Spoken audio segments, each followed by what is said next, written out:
Mr. Speaker, pursuant to House Resolution 706, I call up H.R. 4901, the Scholarships for Opportunity and Results Reauthorization Act, and ask for its immediate consideration in the House. The clerk will report the title of the bill. Union Calendar Number 402, H.R. 4901, a bill to authorize the Scholarships for Opportunity and Results Act and for other purposes. Pursuant to House Resolution 706, the bill is considered read. The bill shall be debatable for 1 hour, equally divided and controlled by the chair and ranking minority member of the Committee on Oversight and Government Reform, the gentleman from Utah, Mr. Chaffetz, and the gentlewoman from the District of Columbia, Ms. Norton. Each will control 30 minutes. The chair recognizes the gentleman from Utah. Mr. Speaker, I ask unanimous consent that all members may have 5 legislative days within which to revise and extend their remarks and include extraneous materials on H.R. 4901. Without objection. Mr. Speaker, I yield myself such time as I may consume. The gentleman from Utah is recognized. We're here to pass an important bill, Mr. Speaker. This bill, H.R. 4901, known as the Scholarships for Opportunity and Results, or the SOAR Reauthorization Act. The SOAR Act continues a 3-sector approach to education within the District of Columbia. The bill provides equal funding to D.C. public schools, D.C. public charter schools, and the Opportunity Scholarship Program, which is commonly known as the OSP. The OSP provides scholarships to students of low-income families, many of whom would otherwise attend low-performing schools. This program is bringing about educational opportunities to those who need them most. Now, to some, this may sound familiar because in October of last year, we considered H.R. 10, also a bill to reauthorize the SOAR Act. But H.R. 4901 is very similar to H.R. 10. However, after H.R. 10 passed the House, changes were made to it through a bipartisan negotiation with the Senate.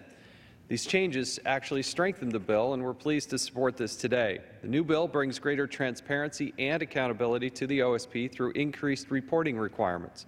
The new bill strengthens accreditation requirements, and the new bill clarifies congressional intent around the use of carryover funds and access to the OSP. Out of a commitment to regular order and the understanding of how important this legislation is, we wanted members to have the opportunity to debate and vote on these changes, which we did within our committee, it passed out of our committee. Thus, we introduced H.R. 4901. We improved the legislation. Now we're bringing it before the Chamber in an effort to pass the bill in its best possible form. And I hope the House will see the value in this bill as it benefits families in the district, specifically low-income families in the District of Columbia. The average income of a family with an OSP student is $22,000 per year. I want to say that again. The average income of a family with an OSP student is $22,000. This program offers these families more than just a scholarship, it's a lifeline. One OSP parent went so far as to describe the OSP as her, quote, salvation. Mr. Speaker, the OSP is working. In the 2014-2015 school year, OSP students had a graduation rate of 90%. 90% graduation rate. That should indicate to a lot of people that this thing is working. That's well above the national average of 82% and certainly better than the average within the D.C. public schools, which is only about 64%. However, I would be remiss if I did not note that the D.C. public schools increased their graduation rate 6 percentage points from 2014 to 2015, and we applaud that and hope that that continues.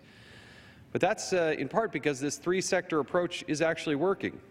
Opponents of the SOAR Act want to stop this legislation because they disagree with the OSP for purely ideological reasons. In fact, opponents, just like their supporters, know that OSP students do as well, if not better, on every measure compared to the public school counterparts.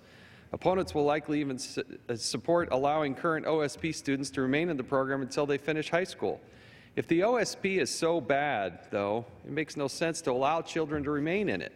The truth is the program works, and we should reauthorize it so we can work for even more children. Unfortunately, opponents of the OSP will seek to end the entire 3-sector approach in an effort to simply stop the OSP. But I do want to note that the Washington, D.C. Mayor, the D.C. Council Chairman, and 7 other members of the D.C. Council sent a letter to the congressional leadership urging the reauthorization of this program. The Mayor and the majority of the D.C. Council recognize the value of this legislation and are asking that we stand with them and not forsake the children of the District of Columbia. A March 2016 letter signed by the Mayor and 8 of the 13 members of the D.C. Council supporting the SOAR Act will be entered into the record. The letter states, quote, "These funds are critical to the gains the district's public education system has seen in recent years," end quote.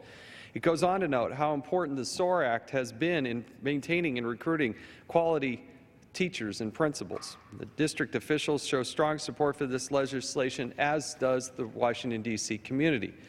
We're thrilled to have found common ground on this bill, and I welcome the district's support. I thank them for their valuable work in getting this legislation to this point.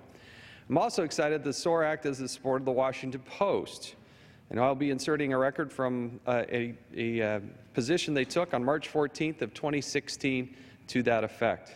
Mr. Speaker, the SOAR Act's purpose is to improve education within the district, and I believe it is doing just that within the public schools, charter schools, and the OSPs. It's providing families with valuable choice, and it's allowing them to escape other situations that would not be nearly as conducive to their families. I don't understand why the critics of the OSP are so opposed to the program, especially since it produces graduation rates far above the national average. This feat is even more notable when you realize that the OSP achieves better graduation rates than D.C. public schools at only 2/3 the cost. So you get better graduation rates, and it costs 2/3 as much as the D.C. public schools.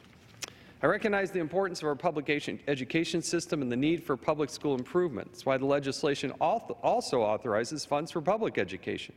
But we must recognize the reality before us. This past year, D.C. 8th graders had the lowest test scores in the nation in math and reading, some of the most critical skills that they need to be successful in life. While D.C. public schools have made progress, clearly much remains to be done. Mr. Speaker, students within the district should not have to wait for these changes to come about. They deserve an alternative, a quality education, and they deserve it now. Let's work to improve public education in the district, but let's not hold back the current students while those improvements happen. Let's allow them every opportunity available, such as the Opportunity Scholarship. We're here today to debate a bill that works in every way to further the educational outcomes of Washington, D.C. And Mr. Speaker, also let me just take a personal note to thank Speaker Boehner for his passion on this issue. For years, he championed this. He's done it in his private time, he did it in his public life, and he did it as a member of Congress, and he did it as the Speaker of the House. This was his. He championed this. It's been successful, and I'm glad to carry the baton and make sure that there's school choice within Washington, D.C. With that, I'll reserve the balance of my time. Gentleman from Utah reserves.